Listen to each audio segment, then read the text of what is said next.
Oi, gente, bom dia. Hoje a gente vai falar sobre conjuntos. Deixa eu só ocultar aqui o painel de vídeo.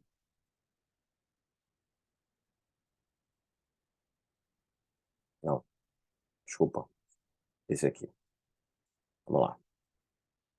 A gente vai fazer uma problematização inicial no campo da biologia para a gente apresentar a teoria e vamos fazer uma retomada para rever o conteúdo. Então a gente segue aqui, né, essa esquematização de problematização inicial, teoria e retomada, tá? Em primeiro lugar, para a gente problematizar a questão, eu pergunto a vocês: o que as figuras a seguir têm em comum? Tá? Primeiro, nós temos um peixe-espada, um guepardo e uma águia. Eles são representados, respectivamente, pelas letras PE, GU e AG. Tá? Na próxima figura, nós temos uma figura muito fofinha aí de um filhotinho de gato e de um filhotinho de cachorro, e nós vamos usar para representar aí GA e DO, respectivamente, usando dog para não confundir com outro personagem aí que nós mostraremos a seguir, que é o cachalote. Tá? O cachalote é uma espécie de baleia e a gente vai representá-lo por CA. Aqui nós temos um rinoceronte, tá? E uma zebra, em um expose de relação interespécies. Rinoceronte vamos representar por RI e zebra por ZE. Aqui a gente tem um lobo, que na verdade parece até um husky siberiano, um cachorro. Vamos representá-lo por LO. Nessa nós temos uma arara azul, tá? Representada por AR. Nessa aqui nós temos um dragão de Komodo. Aqui está KD, mas na verdade é DK, tá? Que ele é um dragão, mas ele não cospe fogo, só que ele cospe coisa muito pior. E não cospe, por assim dizer, né? Mas ele tem na boca dele bactérias altamente mortíferas, tá? Que matam aí a sua vítima, né? Ou a sua presa, e assim ele pode alimentar-se. Aqui a gente tem um cara interessante, é o ornitorrinco, que representaremos por OR, que é um animal mamífero, que bota ovo, tem corpo de castor e bico de pata. Naturalmente, podemos ter botado o nome mais bonito aí no bichinho, né? Afinal, ele é mais especial do que os outros. Tá? Bom, no final das contas, o que a gente tem? A gente tem uma coleção de animais. Tudo que foi mostrado nessas fotos eram animais. E aí a gente introduz a ideia de conjunto. Conjunto, aqui é um agrupamento de elementos em uma determinada coleção. Nós vamos utilizar uma convenção aqui, o que significa que a gente tem de estar em pleno acordo para a gente se comunicar melhor. Os conjuntos eles são representados por letras maiúsculas e os elementos por letras minúsculas. Então, sempre conjunto maiúscula, elemento minúscula. No caso anterior, a gente tem um conjunto formado por animais que, logicamente, não é o conjunto de todos os animais existentes no mundo. A gente separou uma porção, uma coleção de animais aí que não totaliza a coleção de animais do mundo. Tá? Então, aqui, ó, no exemplo de conjunto que a gente pode representar da seguinte maneira né, o peixe-espada, o guepardo, o gato, o cachorro, o cachalote, o rinoceronte, a zebra, o lobo, a arara, o dragão de Komodo e o ornitorrinco. Tá? Essa é uma das formas que a gente tem para descrever um conjunto, pela enumeração dos seus elementos ou propriedades que ele tem. Certo? Então, uma é a numeração, que foi como a gente acabou de fazer, e outra é o conjunto das suas propriedades. Então, por enumeração, vamos pegar, por exemplo, o conjunto dos mamíferos que pertencem a A. Óbvio, não são todos os mamíferos do mundo, são só aqueles que pertencem ao A. Então, a gente exclui alguns elementos desse conjunto. Então, aqui, no caso, seria ficariam o guepardo, o gato, o cachorro, o cachalote, o rinoceronte, a zebra, o lobo e o ornitorrinco, tá? E por propriedades, a gente faria de uma forma um pouquinho diferente, que é um pouquinho mais amplo, um pouquinho mais geral. Inclusive, né, quando a gente for trabalhar com conjuntos numéricos, a gente vai defini-los por propriedades e não por enumeração. A gente pode, nesse caso, dizer, né, de forma alternativa, o que significa a mesma coisa de uma forma diferente, que os elementos X são mamíferos, tá? Porque eles têm que ser mamíferos naturalmente, que é a nossa condição, e eles devem pertencer ao conjunto O, porque se a gente disser que X é mamífero, a gente está dizendo que são todos os mamíferos do mundo. Mas a gente não está se referindo a todos os mamíferos do mundo, a gente se refere a parte desses mamíferos que estão contidos nesse conjunto A. Tá? Ou melhor, que pertencem ao conjunto A. Tem uma relação aí que eu vou já discutir com vocês, que é a relação entre pertinência e continência. Tá? Então, aqui eu falei em linguagem bem frouxa mesmo, mas na verdade é que eles pertencem a e não estão contidos em. Tá?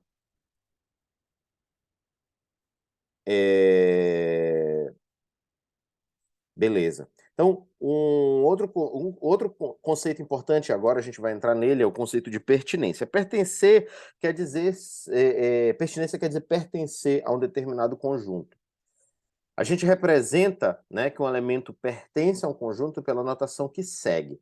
Então, ó, X pertence a S. Esse Szinho estilizado significa pertence. Então, X é um elemento, veja, letra minúscula, S é um conjunto, letra maiúscula, e essa ligação entre eles é o pertence. Então, aqui tem uma frase que a gente pode expressar em linguagem natural com X pertence a S. Se a gente quiser dizer que o elemento não pertence ao conjunto, basta a gente cortar o símbolo de pertinência. Então, o E estilizado cortado significa que não pertence, enquanto o E estilizado significa pertence. Por exemplo, o cachorro pertence ao conjunto dos animais listados A. Então, você pega todos os animais que a gente listou, peixe-espada, o guepardo, o gato, o cachorro, o cachalote, rinoceronte, zebra, lobo, arara, dragão de Komodo e ornitorrinco. Então, o dog, né, o cachorro, pertence a A, porque ele está aí incluso na lista. Já o urubu, que embora é um animal, não pertence ao conjunto desses animais listados, a gente coloca não pertence, tá? Então, esse E cortado significa que o urubu não pertence ao conjunto A. Um terceiro conceito, um terceiro item importante aí para a gente discutir é a representação. A gente pode usar os chamados diagramas de Euler-Venn, que são essencialmente diagramas representando conjuntos por círculos e os elementos por pontos. Nesse sentido, os elementos que pertencem ao conjunto são desenhados dentro deles, e os elementos que não pertencem ao conjunto são desenhados fora deles, tá? Vamos lá. Como é que a gente faz isso? Vamos pegar esse exemplo aqui. Pega aquele conjunto M, tá? Aquele subconjunto M de A, que só contivesse animais mamíferos dentro os animais de A. Se você for ver, esse quadrado todo aí é um universo, tá? O nosso universo, que é o conjunto A, que a gente está admitindo. Então, esse conjunto aí contém todos os animais listados. Só que tem um círculo em torno de alguns e não de outros. Então, dentro desse círculo, nós temos o guepardo, o cachorro, que é o dog, né? O cachalote, que é o CA, o lobo, que é o LO, o ornitorrinco, que é o OR, a zebra, que é o ZE, e o rinoceronte, que é RI. Eu peço que vocês ignorem esse KA, tá? Que eu peguei essa figura de um outro contexto, tá? Em que eu produzi e não introduzi esse animal, que seria o canguru. Tá? E fora do círculo, tá? E quem está dentro do diagrama Euler-Venn está no conjunto. Quem está fora não está no conjunto, tá? Então, ó, peixe-espada está fora, por quê? Porque é um peixe. A águia está fora, por quê? Porque é uma ave. O dragão de Komodo está fora porque é um réptil. E a arara está fora porque é uma ave também, tá? Um quarto conceito importante é o conceito de continência. Continência significa conter. Tem vários significados para essa palavra, mas ela pode significar muitas coisas. E a gente quer se restringir a um significado, que é o fato de um conjunto conter dentro de si outro conjunto. Ou seja, possuir todos os elementos de outro. Lembre-se, no entanto, que um conjunto não é um elemento, mas ele possui elementos. Então, disse que um contém o outro, tá? Ou que um está contido no outro. Vamos achar que a melhor forma de dizer isso. Deixa eu fazer essa convenção agora, tá?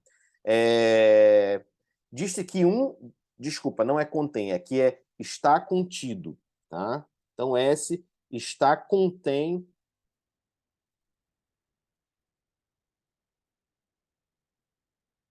Aqui, ó.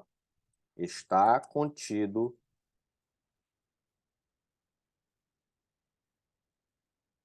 aqui, ó. Um está contido no outro. Tá? Então, eu vou cortar aqui também. Beleza? Então, ó, é quando um conjunto, tá? É quando em um conjunto, vou botar aqui, ó. Todos os elementos de S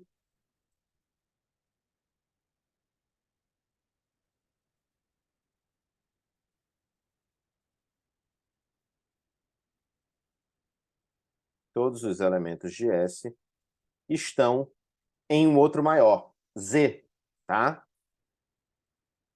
Então, como um conjunto ele não é um elemento, mas ele é um grupo de elementos, a gente usa outro conceito para se referir a isso, que é a continência, quando um grupo está dentro do outro. Então, nesse caso, S é um conjunto menor que está dentro de Z, porque tudo que tem S tem em Z também, e Z tem mais coisa. Então, S está contido em Z. Se você quisesse dizer que o Z contém o S, que é a relação, digamos assim, simétrica, que dá a mesma coisa, só que olhando de uma outra perspectiva, você dizia que o Z, aí você mete um Czão ao contrário, tá?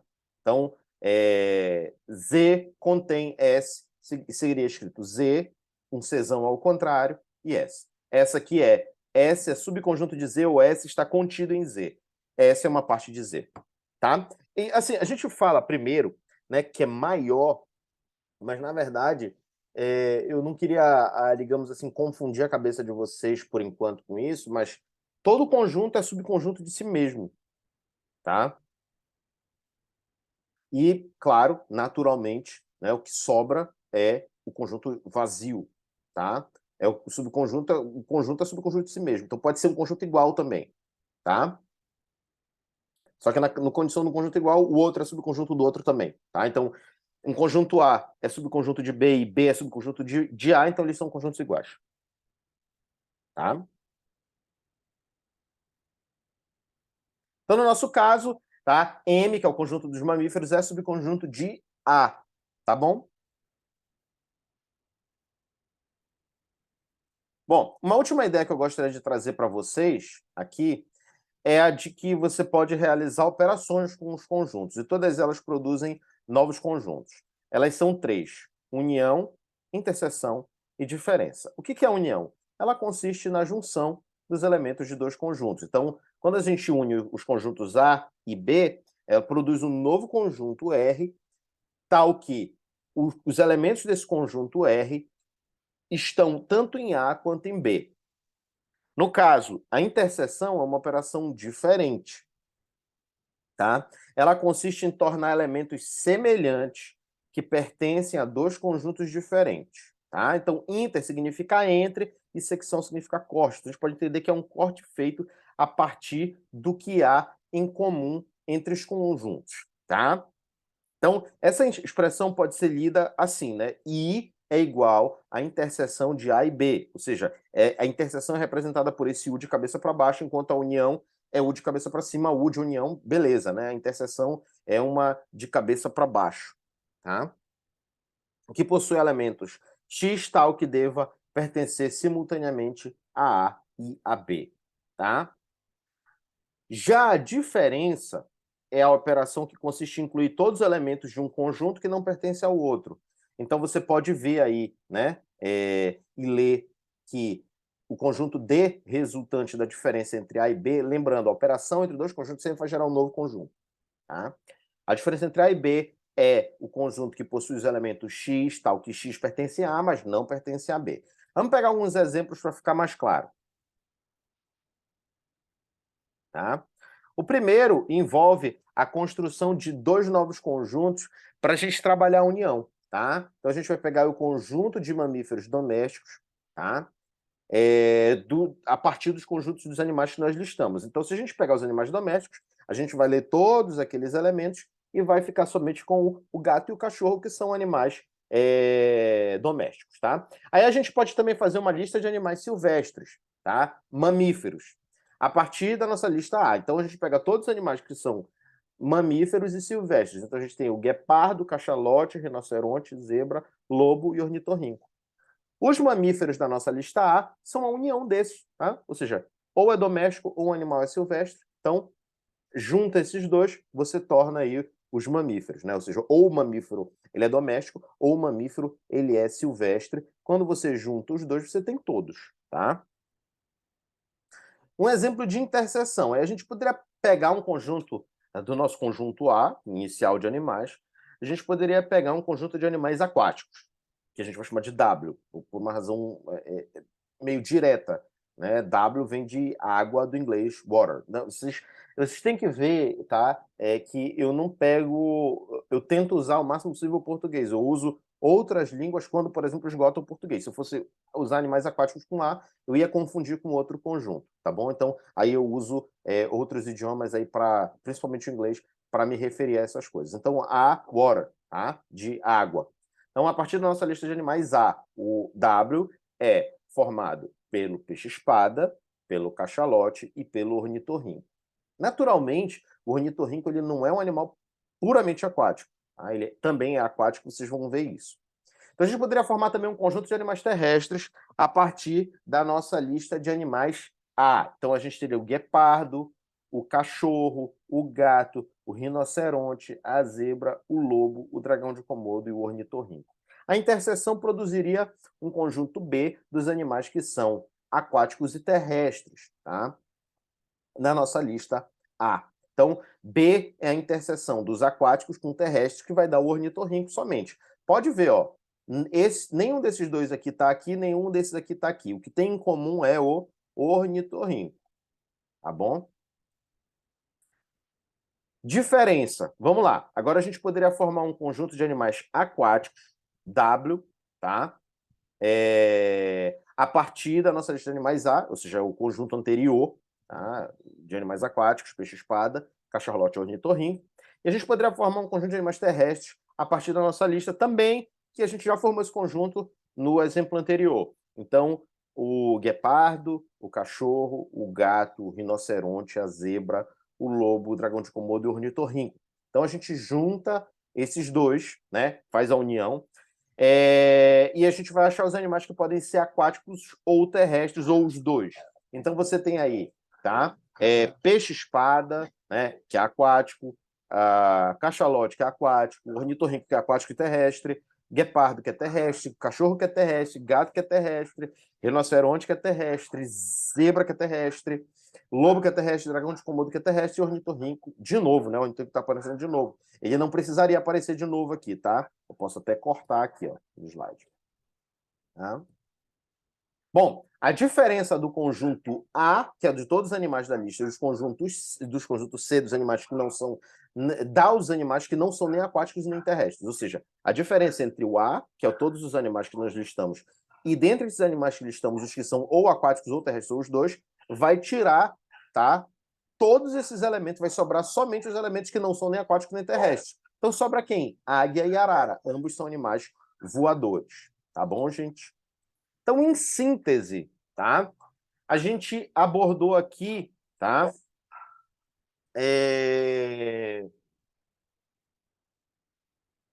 São 5 conceitos. Deixa eu contar aqui. Pertinência, continência, operações, tá?